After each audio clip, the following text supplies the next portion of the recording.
Hey all, just ஒரு 4 ingredients வச்சு ஒரு சிம்பிள் அண்ட் கிறிஸ்பியான கோகோனட் குக்கீஸ் எப்படி பண்ணுறதுன்னு பார்க்கலாமா? இதுக்கு தேவையான இன்க்ரீடியன்ட்ஸ் என்னெல்லாம்னு பார்த்துடலாம். 1/2 கப் மைதா, 75 கிராம் வெயிட் உள்ள மைதா எடுத்திருக்கேன். அடுத்து ஒரு டேபிள் ஸ்பூன் டெசிகேட்டட் கோகோனட் எடுத்து வச்சுருக்கேன். இது ஒன்றும் இல்லைங்க, கோகோனட் பவுடர் தான், ட்ரை கோகோனட் பவுடர். இதோட ரெசிபி வந்து நான் லிங்க்கில் கொடுத்துருக்கேன், செக் பண்ணிக்கோங்க. அது கூட 1/4 கப் பவுடர் சுகர், அதாவது 40 கிராம்ஸ் அளவுக்கு சுகர் பவுடர், கூடவே ஒரு 50 கிராம்ஸ் அளவு பட்டர் எடுத்திருக்கேன். ஃபஸ்ட்டு ஒரு பவுலில் நம்ம எடுத்து வச்சுருக்க அந்த 50 கிராம்ஸ் பட்டரை வந்து நல்லா ரூம் டெம்பரேச்சரில் நல்லா சாஃப்ட் ஆனதுக்கப்புறமா அந்த பவுலில் போட்டு நல்லா விஸ்க் வச்சு மிக்ஸ் பண்ணி எடுத்துக்கோங்க. மிக்ஸ் ஆனதுக்கப்புறமா அது கூடவே நம்ம வச்சுருக்க 1/4 கப் பவுடர் சுகர், 40 கிராம்ஸ் அளவு வச்சுருக்க பவுடர் சுகரையும் உள்ளே ஆட் பண்ணி நல்லா மிக்ஸ் பண்ணிக்கலாம். இது கூட நம்ம வச்சுருக்க 1/2 கப் மைதா, 75 கிராம்ஸ் ஆஃப் மைதாவை வந்து சளிச்சு இது கூட ஆட் பண்ணி அதையும் நல்லா மிக்ஸ் பண்ணிக்கோங்க அந்த பட்டர் கூட.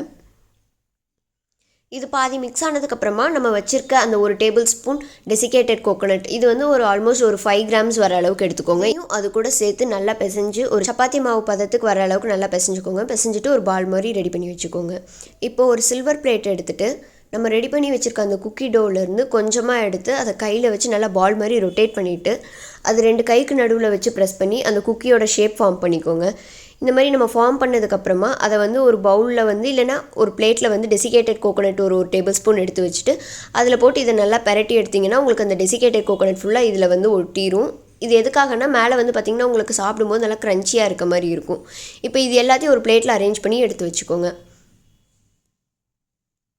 இப்போ நம்ம குக்கர் ரெடி பண்ணிடலாம். குக்கரில் மணல் இல்லைனா சால்ட் போட்டு உள்ளே ஒரு ஸ்டாண்ட் வச்சு விசில் கேஸ்கட் இல்லாமல் மூடி போட்டு ஹை ஃப்ளேமில் ஒரு 10 நிமிஷத்துக்கு ப்ரீ ஹீட் பண்ணிக்கோங்க. இந்த மாதிரி ப்ரீ ஹீட் பண்ணதுக்கப்புறமா அதை ஓப்பன் பண்ணிவிட்டு நம்ம ரெடி பண்ணி வச்சுருக்க குக்கியை உள்ளே வச்சுட்டு மூடியில் வந்து கேஸ்கட்டும் விசிலும் இல்லாமல் க்ளோஸ் பண்ணிவிட்டு மீடியம் ஃப்ளேமில் வச்சு ஒரு 20 மினிட்ஸ் பேக் பண்ணிங்கன்னா உங்களுக்கு குக்கீஸ் ரெடி ஆகிடும்.